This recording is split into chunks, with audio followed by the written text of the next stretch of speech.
Doit-on être prudent en amour? Pour la première fois depuis que je suis ici, je ne sais pas comment faire mon introduction. Je l'écris, l'efface, l'écris. Elle est un coming out, pour moi. Un partage de quelque chose de relativement personnel. Un aveu. J'espère que vous me le pardonnerez. Coming out. Je ne suis pas prudente en amour. Autrement dit, je n'écoute pas la plupart de mes conseils. Quand j'aime, je ne réfléchis pas une seconde pour savoir si le gars est fait pour moi ou pas. Je sens un truc, je fonce. Je ne tente pas de le faire tomber amoureux. Je n'applique pas de technique. Je fais les choses comme elles viennent. Alors, dans le lot, je me casse la gueule, je fais des sacrifices, j'ai des ailes dans le dos, je me mange des murs, je souris comme une conne, je souffre. Suis-je en train de dire que mes conseils sont mauvais? Non. La plupart tiennent du bon sens et je me les recommanderais. Pourquoi est-ce que je ne les suis pas? Parce que je me pose, sincèrement, la question de la place de la prudence et du bon sens dans l'amour que je veux vivre. Et, que force est de constater que pour moi, je ne tiens pas particulièrement à être sage. Ça m'ennuie, à dire vrai. Il possible que je sois une adolescente attardée. Voilà, tout un article pour questionner cette notion de prudence dans l'amour. Ainsi, avec le même éclairage que moi, vous choisirez pour vous la relation que vous désirez, la dose de prudence que vous tenez à mettre, la souffrance que vous êtes prête à endurer, souvent inversement proportionnelle à la dose de prudence que vous tenez à y mettre. L'amour fait souffrir. C'est un constat. Interrogeons nos pères, tout le monde a déjà souffert à cause de l'amour. Que ce soit pendant la solitude du célibat, le dimanche soir, quand il pleut. Pendant que nous nous obsédons sans aucun retour de l'être aimé. Pendant l'angoisse des premiers temps, où l'on ne sait pas trop si l'on aime à tort ou raison. Pendant la dépression post-rupture, où la camomille devient notre meilleure amie. La souffrance en amour a longtemps été félicitée, notamment avec l'arrivée de l'amour romantique dans la littérature. Par la suite, les livres à l'eau de rose, les films hollywoodiens nous le confirment, plus nous souffrons, plus nous aimons. Heureusement, de nombreux auteurs, auxquels je me joins, démantèlent cette association dangereuse. Souffrir ne veut pas dire aimer. Souffrir, ça veut dire souffrir. Toutes les histoires ne sont pas synonymes de souffrance et l'on peut se remettre facilement d'une rupture avec quelqu'un que l'on a aimé. Autrement dit, la souffrance n'est pas une preuve d'amour. En revanche, ce n'est pas parce que la souffrance n'est pas obligatoire dans l'amour que l'amour doit systématiquement être indolore. On peut aimer vraiment et ne pas souffrir. Aimer vraiment et souffrir vraiment. Ne pas vraiment aimer et souffrir quand même. Là, c'est un poil emmerdant. Dans tous les cas, je ne pense pas que chercher uniquement un amour indolore soit un bon moyen de ne pas souffrir. La déception, c'est de la souffrance, et que chercher la souffrance permette de trouver un amour fort. La douleur est perçue comme inconcevable. Nous le savons. Nous, enfants d'un Occident confortable et engraissé, nous ne connaissons pas la douleur. Nous n'avons vécu ni la guerre, ni la faim, ni le froid. Très peu d'entre nous passeront par la case à la rue et c'est tant mieux. Nous ne sommes que très peu confrontés à la misère ou à la mort, nous emportons nos mourants dans les maisons de retraite ou les hôpitaux. Au final, nous avons une vie où la douleur n'a pas sa place. Quand physiquement nous souffrons, on nous soutient à grands coups de morphine, d'habits blancs et de sourires polis. C'est peut-être pour cela que la souffrance nous paraît inconcevable, évitable, invivable. Nous ne la traversons que très peu. La douleur amoureuse devient d'autant plus lancinante que c'est une des premières, plus importantes, et plus répétitives que nous traversons. Nous n'avons pas l'habitude. Forcément, ça prend de la place. Forcément, ça nous révolte. Car la souffrance est vécue comme antinaturelle. Alors que non seulement la douleur est monnaie courante pour beaucoup d'êtres humains, mais elle est source d'apprentissage. Pour souffrir, il faut être bien vivant. C'est le rappel que nous fait la douleur, nous vivons et cet état est pérenne. La douleur est inhérente à la vie, elle est l'appel de phare qui nous prévient, personne n'a promis que la vie était belle ou juste. La prudence en amour est recommandée. Parce que si nous ne sommes pas prudentes, King God, nous pourrions éprouver de la douleur. Vous trouverez une tonne de personnes bien intentionnées qui vous expliqueront comment se protéger de la souffrance amoureuse. Vos parents sont, souvent, de la partie. Viennent, ensuite, tous les professionnels du domaine amoureux. Psychologues en tout genre. expert en développement personnel, journaliste en presse féminine, coach de séduction, comme votre serviteuse, qui, il faut bien le dire, vivent de votre souffrance, ou peur de la souffrance. Par prudence, nous inventons de nouveaux modèles amoureux. Fini le couple passionné shakespearien qui s'aime jusqu'à la mort, les morts, ça ne paye pas un avocat pendant un divorce. Bienvenue couple moderne où chacune des individualités prime sur le duo. Je ne dis pas que c'est bien ou mal, hein. Je ne juge pas. Et, perso, mourir par amour, ok, mais de mort lente, entraînant une aseptisation des relations. Alors, pour ne pas souffrir, on essaie de déterminer comment reconnaître le bon la bonne. Nous redessinons collectivement un portrait robot du partenaire idéal. Beau, ambitieux, généreux, sportif, intelligent, fidèle, indépendant, féministe, cultivé. Forcément, il est impossible d'atteindre l'idéal de l'autre sexe ou de trouver quelqu'un qui ressemble à ce portrait robot, à moins de projeter sur l'autre des qualités qu'il n'a pas. De même, nous inventons ce que devrait être une relation idéale. Bon poids de sentiments.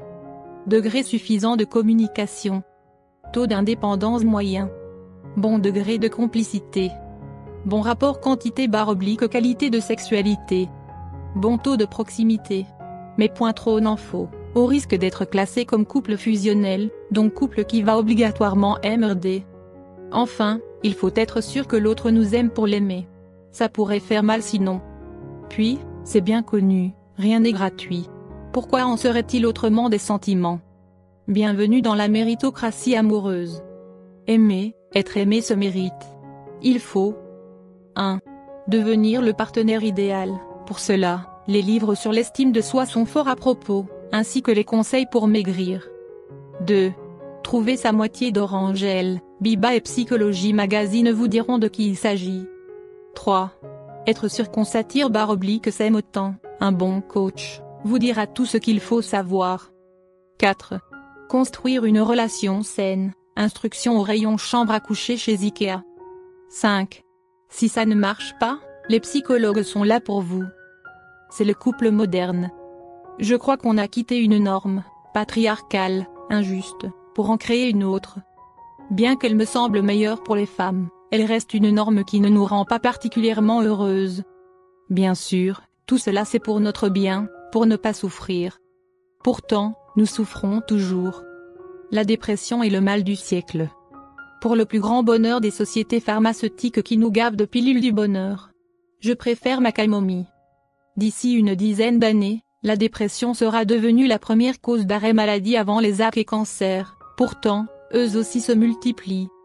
Quand j'étudiais la psychologie, la dépression était perçue comme la pire maladie de l'esprit, la plus grave et importante.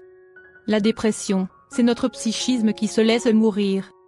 Entre chute d'estime de soi, à ne pas parvenir à atteindre les modèles actuels, à ne pas se chercher ailleurs. Perte d'essence de la vie, à ne plus s'y cogner, on passe à côté, isolement, ou individualisme. Perte de valeur, ou changement de valeur vers l'ambition et la réussite sociale prédestinée pour nous. Nous sommes perdus. Nous vivons un véritable désamour de soi.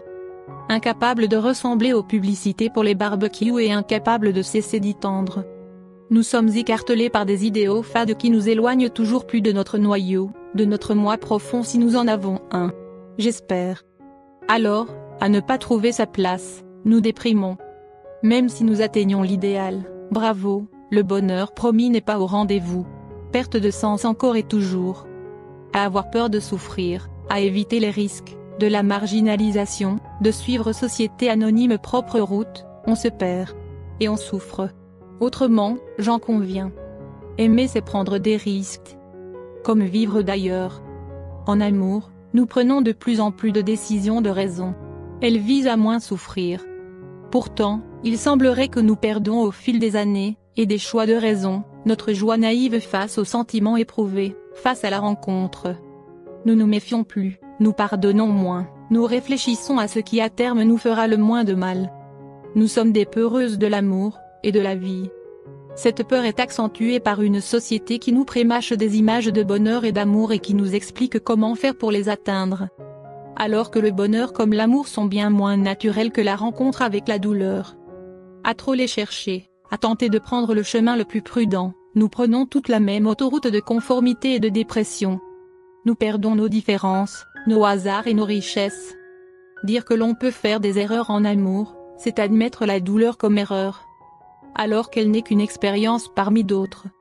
D'ailleurs, quand nous cessons de la craindre, nous avons des actions folles, folie, sortir du sillon. Et nous nous retrouvons sur des chemins farfelus, très peu empruntés par d'autres. À défaut d'être heureuses, nous nous sentons vivantes. Je ne sais pas ce que c'est l'amour. Hormones? Instinct de reproduction? Construction sociale? Je ne sais pas non plus ce qu'est le bonheur.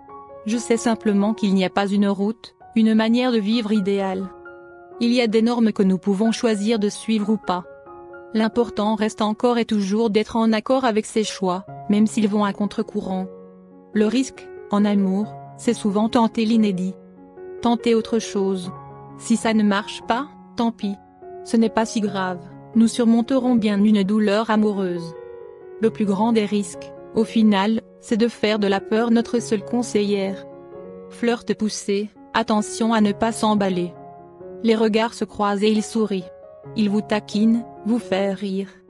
Vous ne savez pas trop comment le séduire, alors vous vous laissez porter par son jeu, espérant qu'il capte les signaux que vous lui envoyez. Il vous plaît. Un peu trop même. Le problème, c'est que vous ne savez pas trop ce qu'il attend de vous.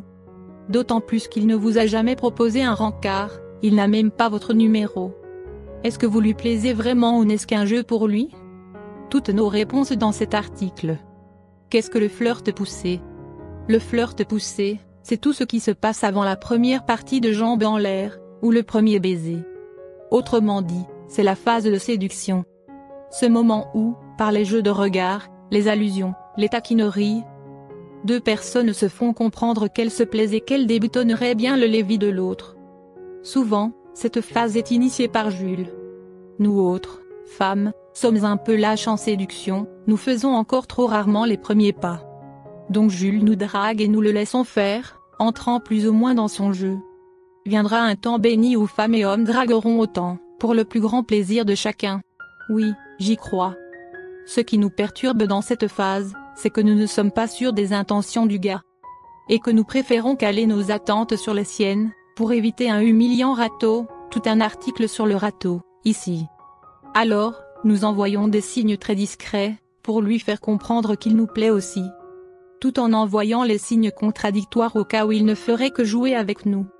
Pourquoi les hommes flirtent-ils? J'ai écrit les hommes, parce que ce sont eux qui nous intéressent, mais généralement, les femmes à l'aise avec la séduction flirtent pour les mêmes raisons. Par ego, le plaisir de plaire. C'est flatteur pour lui d'avoir une touche avec une fille, qu'elle s'intéresse à lui. Par jeu, la séduction peut être perçue comme un art ou sport. Il peut réellement trouver du plaisir à pratiquer. Je suis un peu comme ça, aussi.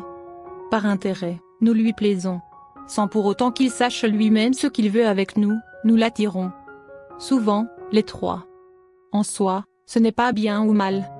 Si le flirt poussé nous blesse, peu importe ses raisons préliminaires, c'est que nous nous attendions bien plus que ce que la personne nous proposait.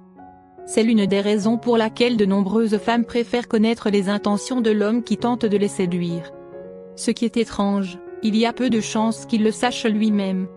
Note, il est vrai que la troisième raison est la plus flatteuse pour notre ego. Pourquoi de nombreuses femmes s'emballent plus rapidement que les hommes? Cette période de flirt permet la naissance du désir, tant chez les hommes que chez les femmes. C'est d'ailleurs pour cette raison que certains obliques et aiment laisser traîner ce jeu de séduction. Attendre permet de multiplier les sensations par la suite. Cependant, chez certaines d'entre nous, il y a parfois confusion entre amour naissant et désir. Le désir peut faire vivre des émotions très fortes. On retrouvera les papillons dans le ventre, les rougissements, le cœur qui s'emballe. Bref, une réaction corporelle à l'approche de l'autre. Réaction qui peut être la même quand nous tombons amoureuses. Il y a tout un apprentissage social qui vient renforcer cette confusion. Depuis gamine, on nous répète que l'amour est pur, qu'il est grand et beau, que nous devons viser une belle relation, et qu'une part de notre réussite passe par un couple épanoui qui dure. Alors, qu'une relation amoureuse, c'est deux personnes, donc un des trucs qui dépend le moins de nous, contrairement au travail, à la vie spirituelle ou à nos passions. Le désir seul est associé au péché. C'est quelque chose de sale. Si nous couchons simplement parce que le corps de l'autre nous excite, c'est que nous ne sommes pas sérieuses. Nous perdons l'image de princesse pour prendre son revers, celle de la pétain. Bien que nous soyons faites d'hormones, de fluides et qu'un clitoris, comme un pénis, s'abande, il paraît anormal qu'une femme puisse désirer sans aimer. Alors, quand un mec / un jeu de séduction nous excite, nous nous mettons vite dans la tête que nous sommes amoureuses. Ça nous protège de la mauvaise image que nous pourrions avoir de nous-mêmes, tant cette construction sociale est intégrée. En belle prophétie autoréalisatrice, tout un article, ici, nous filons droit vers le haut. Rappel sur l'amour naissant. Un amour naissant se compose de 3 éléments. Du désir, qui représente la naissance de la passion. Du feeling, naissance de la complicité. De la confiance, à minima, naissance de l'engagement. Le désir seul n'est pas de l'amour. Mais, est-ce vraiment grave? Tout un article sur les 3 piliers de l'amour ici. Ne pas s'emballer, accepter le désir pour ce qu'il est. Nous avons le droit de désirer. Le désir n'est pas sale, il ne fait pas de nous une fille facile ou je ne sais quoi. Tout un article que la fille facile, ici. Notre désir n'est en rien différent d'un désir masculin, il a sa place dans notre existence. Et se forme pour les 2 sexes avec la testostérone. Ce qui rend son acceptation plus difficile, c'est qu'il est communément admis que les hommes désirent beaucoup plus que les femmes. C'est faux. C'est une construction sociale. Ce regard sur les hommes, en tant que queutard sur pattes me gêne. Non seulement c'est relativement insultant pour eux. Ce n'est pas très glorieux d'être considéré comme un animal assoiffé de sexe et excité par la moindre paire de boubs. Même si ça permet de justifier certaines infidélités, tu comprends, je suis un mâle. En plus, cette construction piège les plus sensibles à l'opinion d'autrui. Il s'agit donc d'avoir un beau tableau de chasse pour être estimé par ses pairs. Garde à celui qui n'y parviendra pas. Résultat, quand ils désirent réellement une fille, ils arrivent directement à la case sans toucher les 20 000 francs. Heureusement, ce n'est pas le cas de tous. Hommes comme femmes, certains d'entre nous arrivent à considérer le désir pour ce qu'il est, le savourent, sans laisser la machine à projection s'emballer. Ça demande de fermer les yeux sur les considérations bien pensants pour mieux les ouvrir sur nos propres sensations.